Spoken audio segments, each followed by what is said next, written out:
C'est déjà l'heure de Ciné-Histoire spéciale Critérion.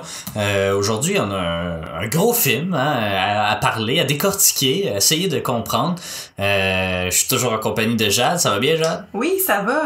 Gros film, je pense que tu le dis bien. Gros film de Andrei Tarkovsky. C'est Andrei Roublev qui nous a amené un peu à la Seven Seal, là, dans un univers plein de symboles, en noir et blanc aussi. Gros film, je pense que c'est un bon qualificatif. J'ai bien hâte de le décortiquer là, plus avec je pense pas que t'as tant hâte que ça, parce qu'il faut dire qu'on n'aime pas vraiment Andrei Tarkovsky. En tout cas, on a juste un film d'expérience, deux avec celui-là, mais on avait écouté Stalker, à l'époque, puis c'est particulier, hein, c'est des films très poétiques, des art house comme on appelle. C'est pas notre genre favori là, je crois, ni un ni l'autre, mais bon, on va essayer d'y faire honneur autant que possible. Écoute, je te passe le melon, rien de moins. Mais certainement, donc petite fiche technique rapide là, donc réalisateur Andrei Tarkovsky, qu'on connaît là justement pour Stalker, qui est aussi un Critérion. Sinon, il y a eu un BAFTA pour meilleur film étranger pour Offray en 1986. C'est probablement le réalisateur le plus connu de Russie, ou en tout cas, tu sais, un des, disons. Ouais. Andrei Roublev, c'est son deuxième film. Son premier, c'est L'enfance d'Ivan.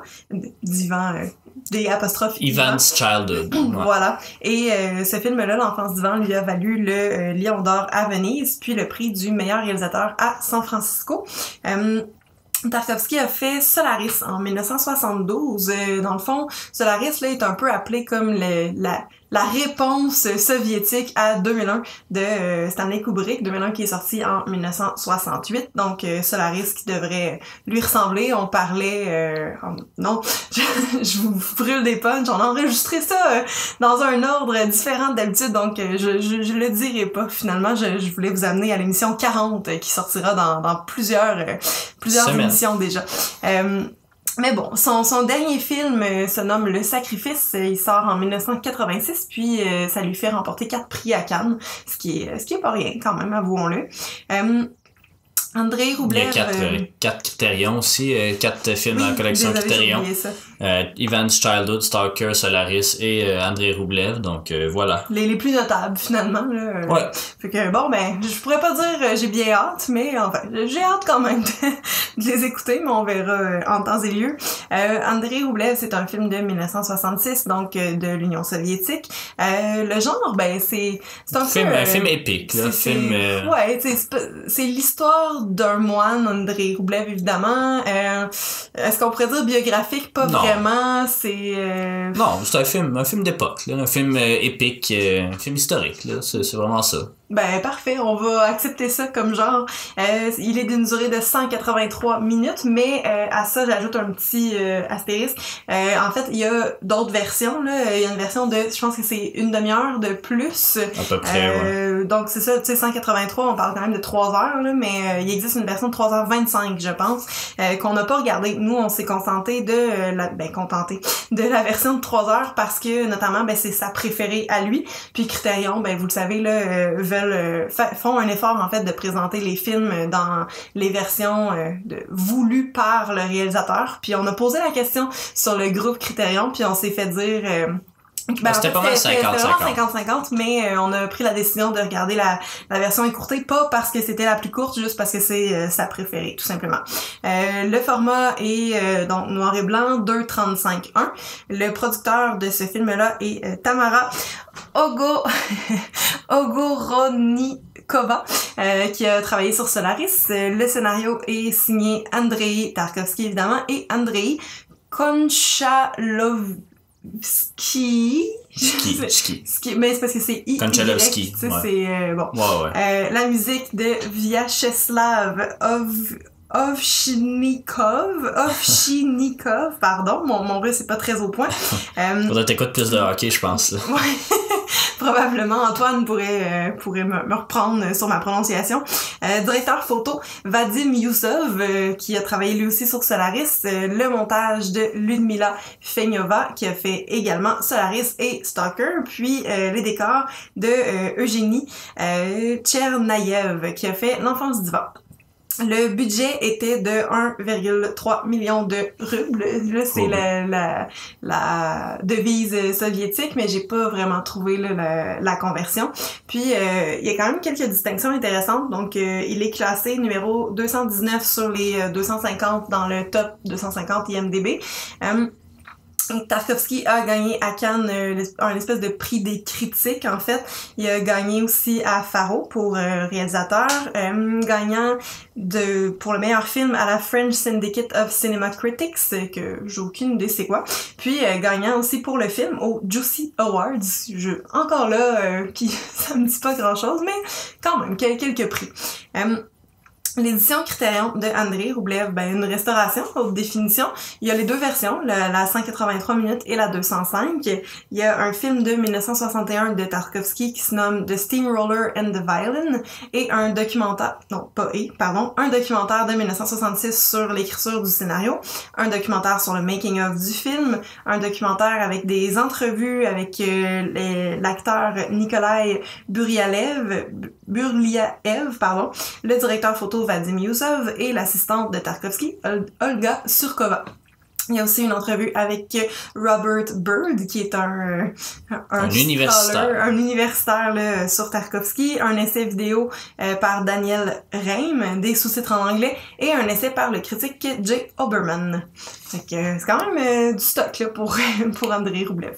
Oui, et beaucoup, c'est ça, parce qu'il n'est pas out of print, malgré que c'est un des premiers films qu'ils aient sorti, mais c'est ça, il a été réédité aussi avec le temps, donc je serais quand même, quand on a posté sur le groupe Criterion pour demander justement c'était quoi les différences entre les deux versions, c'est essentiellement juste un peu plus de violence animale puis de la cruauté puis des trucs comme ça, donc on s'est dit bon ok, on va y aller avec la version de 183 minutes. Je vais pouvoir expliquer c'est quoi la différence entre les différentes versions un peu plus tard, mais avant ça on va essayer de voir de quoi ça parle en fait ce film là, parce que oui, ça parle d'Andrei Roublev, qui est un peintre moine de la Russie du 15e siècle, mais c'est pas vraiment un film biographique traditionnel. C'est un film qui est évidemment fait en segments, puis que chacune soit présente un moment de la vie de Andrei Roublev, ou soit présente quelque chose, une espèce de personnification qui représente quelque chose qui s'est passé dans la vie, ou un écrit, pas un écrit, mais en tout cas une philosophie ou une peinture de Roublev. Donc il y a des moments où on le voit pas du tout dans des segments, puis il y en a où il est au cœur. Donc c'est divisé, c'est ça, en 8 segments avec un prologue et un épilogue. Donc le prologue, c'est en fait, tous ces épisodes-là, en fait, sont vaguement reliés justement au film. L'histoire principale présente la vie de ce moine, surtout pendant 7 des 8 épisodes, qui représentent soit des événements parallèles qui représentent sa vie, soit une période transitoire de sa vie. Puis c'est ça, le 15e siècle en Russie, c'est une période qui est marquée par plusieurs conflits avec les Tartares. Voilà, le film s'ouvre justement sur le prologue, qui est une tentative de lancement d'une montgolfière qui tourne au vinaigre, puis qui permet un peu d'illustrer un exemple parmi tant d'autres où la créativité et l'innovation a été réprimée.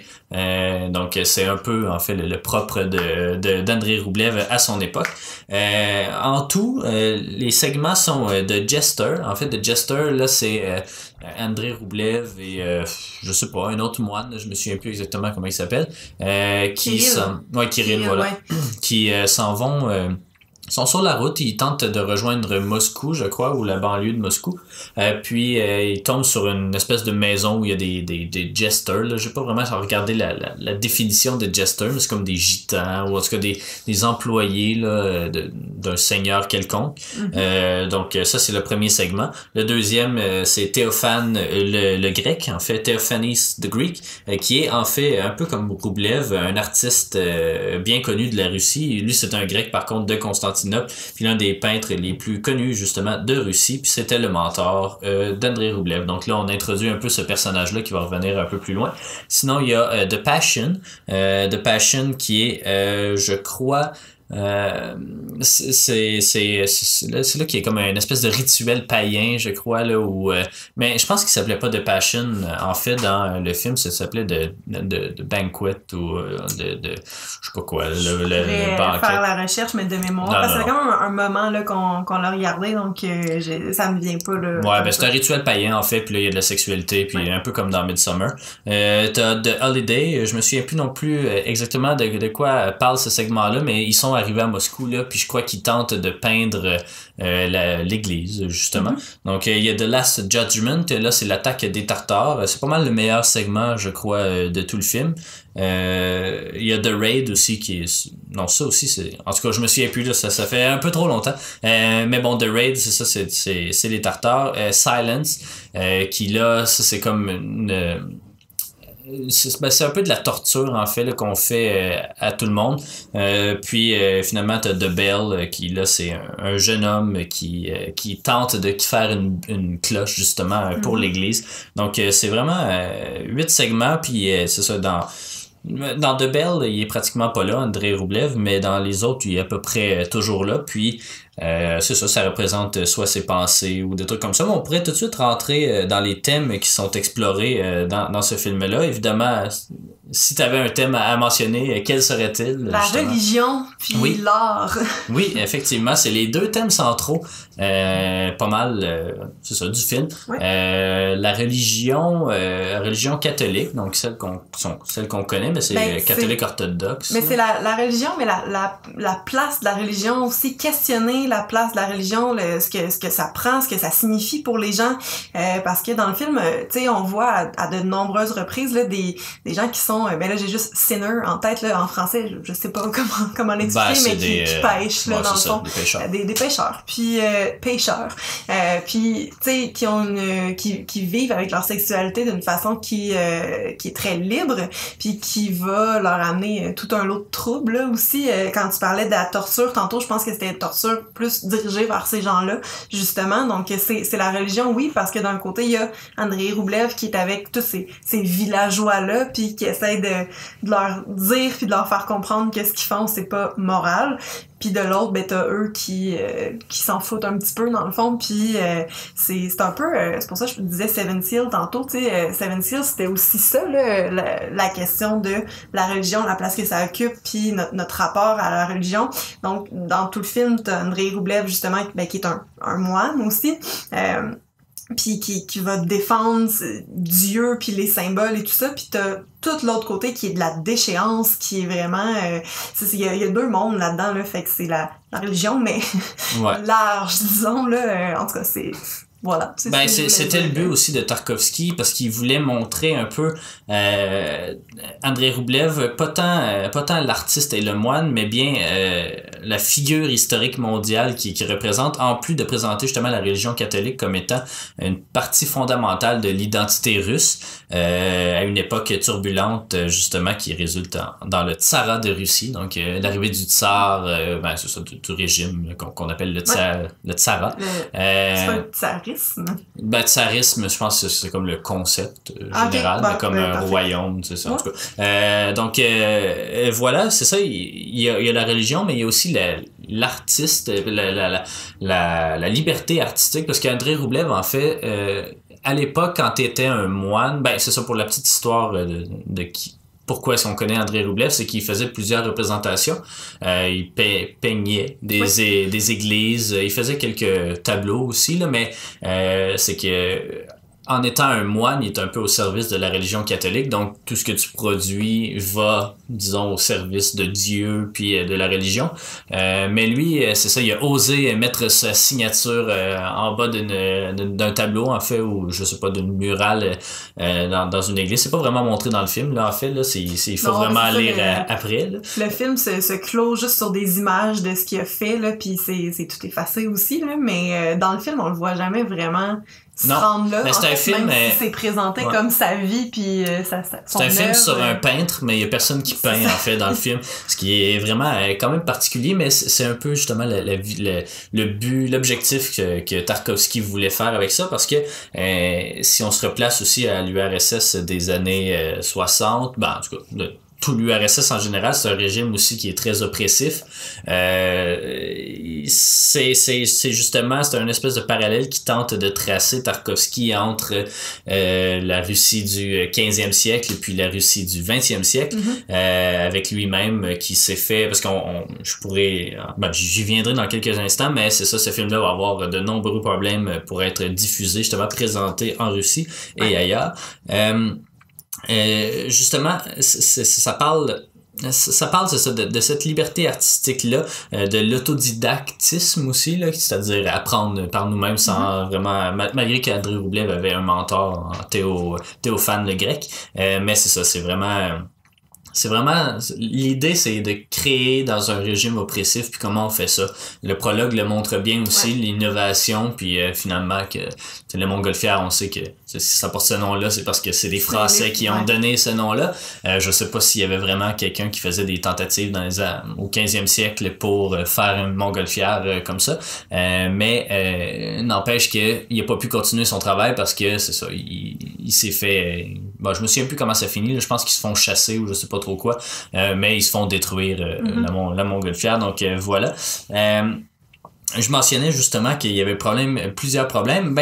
C'est à cause justement de cette représentation-là du régime oppressif que l'URSS en fait, on va interdire sa sortie. C'est pour ça que le film date de 1966, mais que sa première, il y a eu une représentation à Moscou en 66, mais sa première officielle date du Festival de Cannes en 69.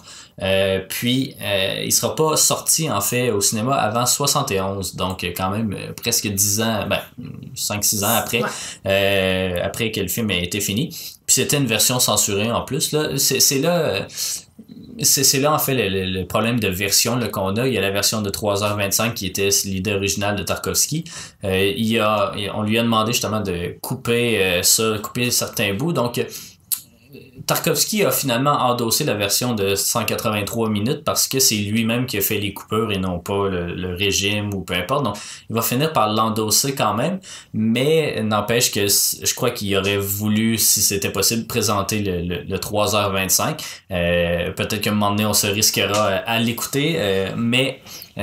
donc c'est ça, il va pas renier justement cette version censurée là, mais il va en renier d'autres par contre, parce qu'en 73 je crois, la première fois que ça va passer à la télévision, le film, ça va être une version de 101 minutes, donc là c'est quand même on est loin quand même je sais pas qu'est-ce que ça donne non plus, mais ça c'est pas Tarkovsky qui a décidé ça, c'est vraiment juste le programme le poste de télévision qui a décidé de présenter une version ultra, pas censurée, mais je pense que c'est juste coupé pour que ça fit dans leur horaire. Je sais pas trop, mais bon, c'est quand même un gros morceau du film qui disparaît comme ça. C'est un film qui tenait à cœur en fait beaucoup à Roublev, à Tarkovsky. Il avait travaillé, l'idée il est venue en fait pendant qu'il travaillait sur son premier film, donc Ivan's Childhood. Il va travailler pendant 2 ans sur l'écriture d'un scénario, puis il va même publier le scénario avant même la sortie ou même le tournage du film, ce qui va causer de nombreuses discussions, parce que dans ce scénario-là justement il voulait vraiment étudier le rapport entre un artiste et la période au sein de laquelle il vit, donc un peu comme lui à son époque, Tarkovsky dans les années 60. Donc évidemment ça va causer plusieurs débats. Puis le tournée, on a parlé un peu du budget, mais le tournage s'est fait, a quand même pris plus de temps qui était supposé, mais le budget a été considérablement réduit. S'il était, je pense, à 1,6 million d'euros, puis finalement tu as écrit à 1,3, mais je pense que c'est plus autour de 1 million d'euros. En tout cas, c'est pas trop clair, parce que justement le tournage prenait de plus en plus de temps, puis le studio ou l'État en fait, là, je crois que c'était du cinéma d'État qu'il y avait à l'époque, donc perdait un peu confiance dans le projet, donc ça a fait en sorte qu'il y a notamment la bataille de Kulikovo qui a pas été représentée, puis qui était quand même, j'imagine, assez importante. Je connais pas assez d'histoire russe pour connaître l'implication de cette bataille-là. Mais bon, il a aussi voulu prendre un acteur méconnu pour le rôle. Hein. C'est Anatoliy Solonityn qu'on a vu aussi dans Stalker. Tu pourrais peut-être en parler justement, mais c'était son premier rôle au cinéma, mais après ça, il a joué beaucoup avec Tarkovsky. Oui, ben notamment là, justement dans Solaris et dans Stalker, j'en ai pas trouvé d'autres là, fait que peut-être que c'était juste les trois, mais c'est ça, c'est justement le personnage principal de Stalker, tu me disais, puis Andrei Rublev, ça a juste comme relancé sa carrière parce que avant ça, il y avait pas vraiment de titre notable, puis après ça, on dirait que tous les réalisateurs russes se sont mis à vouloir travailler avec lui, puis il y en avait du titre là, dans sa bio, dans sa filmographie. Puis sinon, ben il y a Kirill qui est interprété par Ivan Lapikov, mais Kirill, j'ai malheureusement rien sur lui, il y avait pas d'autre chose là, ben qu'on connaît manifestement. Ouais. Puis c'est ça. Puis à part ça, les autres personnages, il y a une fille qui revient 2 ou 3 fois là, qui est justement qui vit sa sexualité, disons, mais c'est mais encore là. Elle c'était sa femme, je crois. Non, pas sa femme, mais en tout cas c'était quelqu'un de connu là, il me semble. C'est possible, c'est ça. Bon. Malheureusement, il n'y avait pas tant d'infos là, plus que ça. Je mentionnais justement la version plus longue. Le film s'appelait pas Andrei Rublev, en fait, il s'appelait The Passion According to Andrei, qui est aussi le titre que Criterion donne à la version longue, donc c'est quand même bien. Mais c'est ça, puis ce qui différencie entre la version longue et la version courte, c'est beaucoup de scènes de cruauté animale ou de violence extrême. Il y en a quand même quelques-unes qui sont restées. Ils sont pas le fun, tu sais.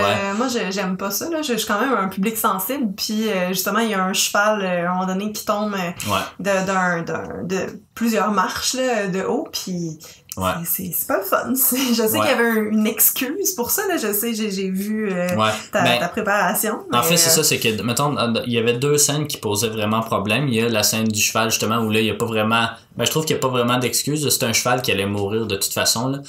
Puis qu'on a tiré avant qu'il tombe des marches, là. Donc, il était comme déjà un peu amoché, là. Mais ça excuse en rien. Mais en fait, il y a une autre scène qui est dans la version longue, où là, c'est une vache qui est en feu. Mais elle était pas vraiment en feu. Ben, oui, elle était en feu, mais on l'avait recouverte d'une couverture d'amiante ou je sais pas trop quoi. Donc, oui, elle était en feu, mais elle a pas été nécessairement brûlée, mais c'est ça, c'est autre temps, autre mœurs, hein, il faut croire, mais bon. C'est ça. La violence animale, c'est toujours... on n'a pas d'excuses tant que ça pour... On n'a pas vraiment d'excuses pour présenter ça, mais en même temps, on n'est pas végétarien, donc on contribue à la même chose. Je pense, il y a des échelles, j'ai l'impression, qui sont pas... Non, je pense pas. Non. J'ai pas l'impression. Bon. Mais bon, ça c'est un autre débat. Sinon, en fait, de scènes de torture aussi, il y avait la scène violente qui est la torture d'un prêtre où on lui fait boire, parce qu'on lui dit... il est sur le point de mourir, puis il demande à être avec la croix justement pour mourir, puis là on fait fondre sa croix puis on lui fait boire, donc puis il y a plusieurs scènes de crevage de yeux aussi qui surviennent. Il y a comme une bande qui se fait attaquer, puis c'est après le raid justement des Tartares. Mais c'est dans une espèce de forêt, il y a des gens qui arrivent en cheval, puis ça se passe là en une fraction de seconde, on comprend même pas ce qui s'est passé, puis évidemment ben tu sais les acteurs se retournent, puis là, quand ils reviennent à l'écran, là, ils ont les mains devant les yeux, puis là, tout est en sang partout. Mais c'était pas facile non plus.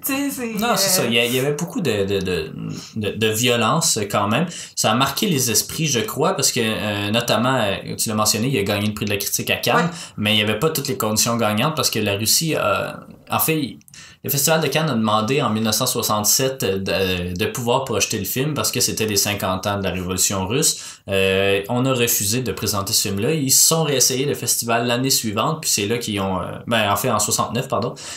Puis là, ils vont accepter je sais pas, le ministère du cinéma, je sais pas quoi, de la culture en URSS, vont accepter de projeter le film, mais ils ont dit que ça allait être le dernier jour du festival à 4h du matin. Puis après la remise des prix. Donc le film a été présenté en hors compétition en fait. Mais c'est ça, les critiques ont quand même octroyé un prix à ça, ce qui est évidemment pas dû plaire au gouvernement de l'Union soviétique, mais bon. Puis c'est ça, une des raisons pourquoi le film a finalement pu sortir, c'est parce qu'il y a plusieurs artistes russes qui ont justement milité, qui ont envoyé des lettres à Tarkovsky, puis tout, qui ont milité pour que le film puisse sortir, ce qui va se passer en fait 2 ans plus tard, en 71. Donc, puis on indique que les projections étaient remplies malgré le peu de publicité qu'on avait fait autour du film. Bon, c'est sûr que de censurer ça comme ça, ça fait de la publicité, mais bon, il n'y avait pas d'affichage ou rien. Puis il y a évidemment pas de chiffres qui peuvent témoigner de l'affluence des gens. Peut-être un dernier mot sur le choix du noir et blanc versus la couleur. Parce que le film est en noir et blanc, sauf les 5, 6, 7, 8, 9, en tout cas les derniers moments, l'épilogue. C'est à peu près 5 minutes, mais c'est parce en tout cas, moi, je l'ai vraiment vu comme ça, puis finalement, en lisant ta préparation, peut-être que je l'ai mal interprété, mais je l'ai vraiment vu comme... on sort du film puis Tarkovsky nous présente quelque chose parce qu'en fait c'est là qu'on voit l'art de Andrei Roublev, donc on est plus dans le récit dans le fond, puis on est juste un peu comme Spike Lee faisait avec ses images, c'est ça exactement, mais je sais pas si c'était vraiment ça l'objectif, parce que en lisant la préparation je me rends compte que c'est peut-être que je l'ai peut-être mal compris. En fait, c'est que c'est ça, Tarkovsky a décidé de faire le film en noir et blanc parce qu'il dit que dans la vie de tous les jours, on perçoit pas nécessairement la couleur, là, tu sais, c'est vrai, là. T'sais, on est en train de parler puis on le voit la couleur, mais je pense pas au fait que le mur est beige ou que la bibliothèque est brune, ou peu importe, là. Donc vous savez maintenant que notre mur est beige et nos bibliothèques sont brunes. Exactement. Puis donc on pense pas nécessairement consciemment à ça, mais donc c'est pour ça qu'on dit que c'est pour ça que Tarkovsky a dit la vie d'Andrei Roublev va être en noir et blanc, parce que c'est ça, on pense pas nécessairement, mais son art par contre, là où il peut s'exprimer, où là, il fait le choix conscient d'utiliser telle couleur par rapport à telle couleur, là, c'est là qu'il a trouvé important de mettre de la couleur en présentant justement les œuvres de Tarkovsky vers la fin. Aussi, ils sont présentés, je sais pas si je l'avais écrit, mais bon, ils sont présentés en ordre de comment le film sont faits. En fait, c'est tableaux célèbres, là, puis ça termine par le plus célèbre, mais ils sont aussi présentés en très close-up, puis chaque autre œuvre en fait est un peu plus éloignée jusqu'à temps qu'on voit la pièce une des pièces dans son ensemble. Donc c'est ça, c'est une grosse réflexion, justement, pas une mise en abîme, là, mais c'est un effort visuel qui est fait, parce que Tarkovsky, on le sait, il est très réputé, un peu comme Terrence Malick aux États-Unis, il est très réputé pour du cinéma poétique, des mouvements de caméra, des scènes impressionnantes, il prend beaucoup son temps en présentant quelque chose, malgré que là, ici... Mais c'est moins que Stalker, j'ai trouvé... tu sais, malgré le fait que, pour vrai, là, on n'est pas dans mon créneau, là, c'est pas mon genre de film, c'est plate, parce que c'est des choses qui ont de la valeur historique, mais... on me rejoint pas du tout, là, en fait, avec les deux, mais j'ai quand même trouvé que celui-là, il était moins pire que Stalker, meilleur, dirais-je, que Stalker, mais par contre, on ressent quand même la lenteur des scènes, puis même toi, tu l'avais soulevé aussi, quand on le regardait, tu disais, crime, les scènes sont longues, tu sais, puis c'est les plans sont longs, c'est long avant de suivre les personnages hors champ, il se passe rien, puis on prend le temps de finir, de montrer quelque chose, puis ça, c'est tout à fait vrai, là. J'ai un exemple en tête où il est sur un cheval, je pense, puis il s'en va, puis on est vraiment très très haut, puis on le suit. Mais c'est long avant qu'on sorte, fait que ça arrive à plusieurs moments quand même. Ben c'est ça, Tarkovsky fait ça, pis c'est pour ça même Terrence Malick, je suis pas un grand fan de son cinéma non plus, parce que c'est je trouve ça un peu moins pire, mais je trouve que des films poétiques comme ça, un peu comme Seven Seal, ça c'est plus philosophique, disons, celui-là un peu, Andrei Roublev, mais c'est plus poétique, je crois, puis je trouve que la poésie se transmet mal avec des sous-titres. Tu sais, c'est en russe, on l'écoute pas en anglais évidemment, puis je voudrais pas l'écouter en anglais, mais j'ai l'impression que ça prend comme 2-3 écoutes avant de vraiment comme assimiler toute l'information puis de bien comprendre la pertinence des dialogues.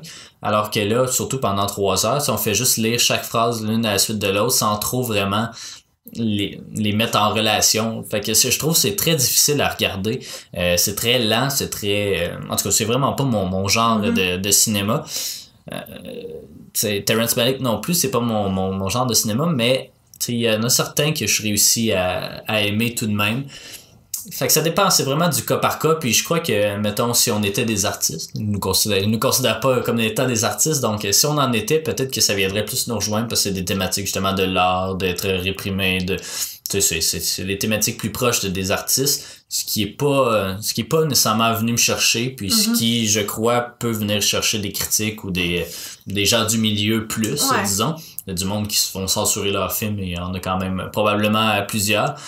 Mais en même temps, c'est pas amené d'une façon vraiment évidente. C'est beaucoup dans le sous-texte. C'est pas, tu sais, tu dis oui, la censure, ça peut peut-être attirer plus les artistes pis tout ça, mais en même temps, permets-moi d'en douter quand même parce que c'est parce que je me dis que le film, il est apprécié d'à peu près de tout le monde, sauf de nous en fait là, puis sauf je sais pas, moi je pense que j'ai un esprit, ben ça je le sais, en fait j'ai un esprit trop rationnel, je pense, j'aime pas la poésie pour ça parce que j'aime pas avoir à réfléchir. Ben, j'aime avoir à réfléchir, mais j'ai pas le goût de me forcer à essayer de comprendre pour réfléchir à quelque chose. J'aime ça quand c'est comme présenté, j'ai toutes les clés en main, puis moi-même, après ça, j'essaie de relier les points, puis c'est pas ça, en fait, la poésie. On se dit, tu dis, c'est sur la censure, puis ça, mais si on l'avait vu peindre, puis qu'on l'avait vu se faire refuser une exposition, ou, tu sais, mais c'est parce qu'on le voit jamais peindre. Ouais, mais c'est tout subtil, en fait. Mais c'est ça, c'est parce que c'est...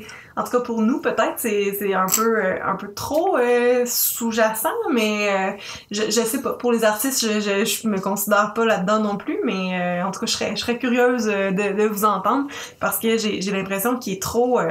il est trop dans la subtilité, justement, malgré ce qu'il dénonce. Fait que je sais pas à quel point c'est je pense que ça se voit, dans le fond. Là, je pense que ça se voit, mais...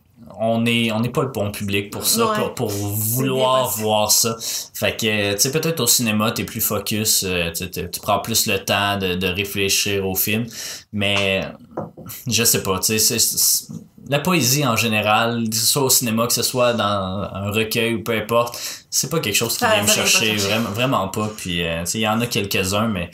c'est très rare. Moi, c'est ça, je suis comme Isaac Asimov. Ça me prend comme quelque chose de clair. C'est ça, quelque chose de clair, de télégraphique, puis d'ultra rationnel, puis comme pas besoin des émotions. Là, on veut juste l'histoire avant tout. Puis c'est ça qui vient plus me chercher à la base, je pense. Fait que là, quand on tombe, je suis capable, si c'est entre les deux, je suis capable d'apprécier quand même. Mais comme quand c'est dans une extrême ou dans l'autre, ça marche pas, ça vient pas me chercher. Fait que c'est pour ça que c'est The Tree of Life, c'est bien bon, mais c'est pas venu me chercher plus que ça. D'autres films de Terrence Malick, d'autres films.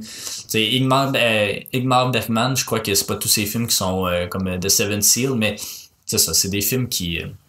je sais pas. Peut-être que s'il était en anglais, ça me ferait plus réfléchir que là, parce que là, je fais juste lire. Il y aurait une part d'effort de moins là, pour nous, parce que là, c'est ça, c'est qu'il faut lire, essayer de comprendre, analyser les symboles, puis on n'a pas vraiment le temps de réagir à ce qui est présenté. On voit pas en même temps qu'on lit.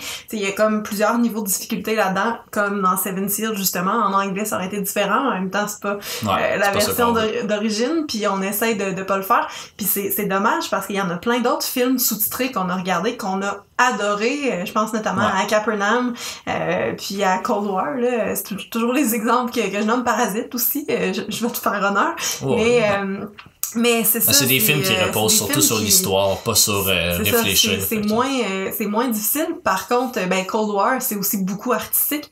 Puis il y en a du symbole là-dedans, il y en a de l'image, il y en a de la poésie, puis c'est une grosse histoire d'amour pas facile, puis poétique sur 10 ans, tu sais, c'est... Ouais, mais c'est pas la même poésie, tu sais, ça c'est de l'amour, là, tu sais, c'est plus limite du mélodrame que là où on est dans la poésie philosophique, là, puis l'art, puis des trucs comme ça. Ils se comprennent mieux, j'ai l'impression que celui-là, on n'a jamais vraiment de difficulté. C'est pas tant un frein de regarder des films avec des sous-titres, mais là, ça fait 2 dans la collection qui sont moins faciles, disons. Là. Mais ce que j'aime de Tarkovsky, c'est vraiment comment il déplace la caméra, comment il met en scène des trucs. Tu sais, il y a plusieurs plans éloignés là, qui sont vraiment spectaculaires. L'attaque des Tartares, justement, où ils mettent le feu un peu partout, ça, c'est vraiment spectaculaire. Même chose pour vers la fin, où là, ils construisent la cloche. Puis, tu sais, ils prennent vraiment beaucoup de temps pour bien représenter, disons, la paysannerie russe. Puis Tarkovsky fait vraiment un bel effort pour que tous ces plans soient esthétiques. C'est le plan dans le champ de coton, un moment donné, où ils font juste jaser, il est magnifique, mais c'est ça prend plus, j'ai l'impression, puis c'est pour ça que j'aime ça. Des fois, ça peut être assez pour moi, des beaux plans, des trucs comme ça pour que j'apprécie vraiment le film, mais souvent ça va prendre autre chose aussi là, fait que c'est ça, j'ai pas été un grand fan d'Andrei Roublev, malheureusement. Donc moi, c'est dommage, mais j'aurais peut-être me partir une liste, en fait, là, des films qu'il faudrait que je revoie, là, tu sais, ça, Seven Seal. Tu sais, il y a certains films que comme ça s'apprécie vraiment juste une fois que tu sais à quoi t'attendre. Puis, tu sais, mettons Stalker, quand on va le réécouter, on sait déjà à quoi s'attendre, puis qu'on sait qu'on n'a pas aimé ça, donc on va essayer de plus comme outrepasser ce fait-là, puis voir, mais tu sais, je devrais me partir une liste justement sur ces films-là. Mais ça, Stalker, t'es pas à la même place que moi là, là-dessus. Non, je vais pas... toi, tu l'as vraiment pas aimé, mettons, mais moi, j'ai mis, je pense, 6 sur 10. Là, c'est pas... C'est bon, là. D'ailleurs, je mets 6 aussi, spoiler, mais je mets déjà 6 à Andrei Roublev, parce que c'est un film, c'est ça, que j'ai pas détesté. Il y a beaucoup de belles mises en scène dignes de Seven Samurai, ou je sais pas, tu sais, des grosses scènes d'action, mais ça vient, il est pas beaucoup venu me chercher, là, puis je me suis pas endormi non plus là, pendant le 3 heures et quelques, mais comme tu sais, c'était demandant là. Puis toi aussi c'était très demandant, t'as décroché. C'est ça, tu sais, on a une règle là, à la maison qui est pas de téléphone pendant qu'on regarde un film, puis on a même une boîte pour mettre nos selles, mais là j'ai pas réussi, puis c'est vraiment plate, mais à un moment donné j'ai juste abandonné parce que là j'étais pas là. C'est comme quand tu lis 4 fois la même phrase dans un livre, là, t'es pas là, t'assimiles pas, t'enregistres rien, puis j'étais là-dedans. Et j'ai juste abandonné au 3/4, 2 tiers, 3/4 moitié, moitié. Non, plus que ça.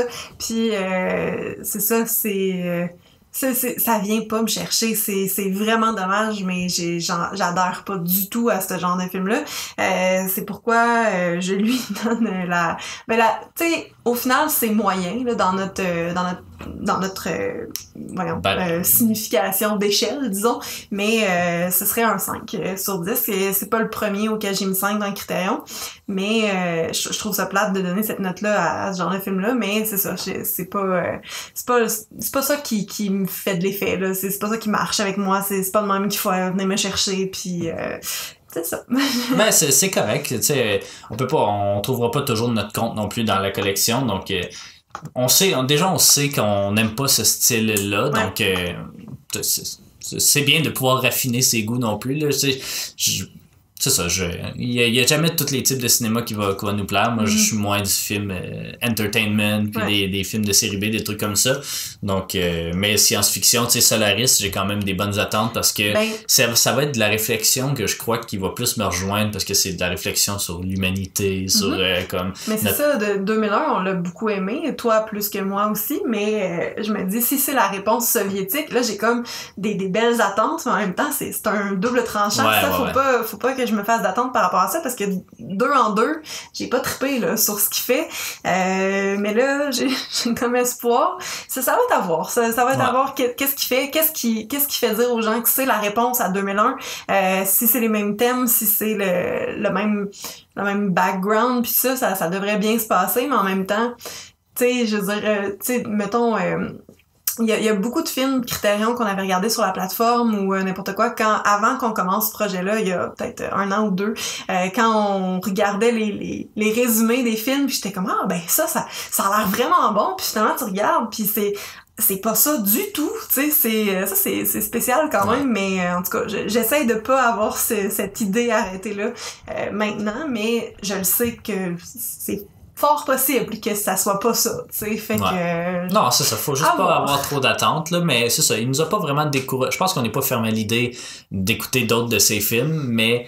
c'est ça, on sait, c'est ça, on prend toujours un peu avec un grain de sel, puis on se demande toujours, je vais-tu aimer ça, ou je vais-tu pas aimer ça, tu sais, mais bon, on verra quand on va y arriver. Solaris, c'est le prochain, je pense, Tarkovsky sur notre liste, mais c'est dans... plusieurs, je pense que c'est 100 quelque chose, là, donc c'est quand même dans un bout, mais bon, c'est ça, j'ai quand même hâte de le voir Solaris. J'ai failli l'acheter d'ailleurs quand j'étais aux États-Unis, mais finalement j'ai choisi Salo, hein, donc j'ai fait mon choix, mais c'est ça, donc voilà, tu sais, c'est dommage, je trouve pas qu'on y a pas fait honneur, là. Je pense qu'on a présenté quand même les bons éléments, mais ça c'est toujours touché de parler d'un film qu'on aime pas, là, parce que on se sent mal, on se sent des déchets de pas aimer quelque chose, mais tu sais, ça arrive, tu sais, c'est peut-être une question... Des fois, on se sent mal des aimés aussi, là.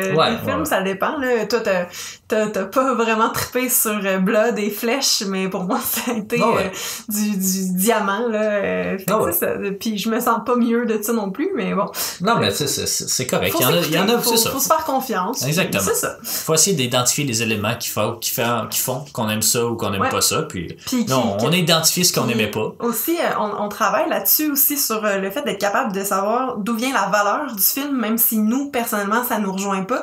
Puis je pense qu'on est capable de le faire aussi. C'est toujours un peu plus difficile, évidemment, mais on essaie de pas juste dire qu'on n'a pas aimé ça parce que, là, tu sais, faut replacer le film dans ce qu'il est, ce qu'il veut faire, puis je pense qu'il le fait bien, mais que nous, on n'est pas le public pour ce genre de film-là, fait que exactement. C'est ce que ça donne.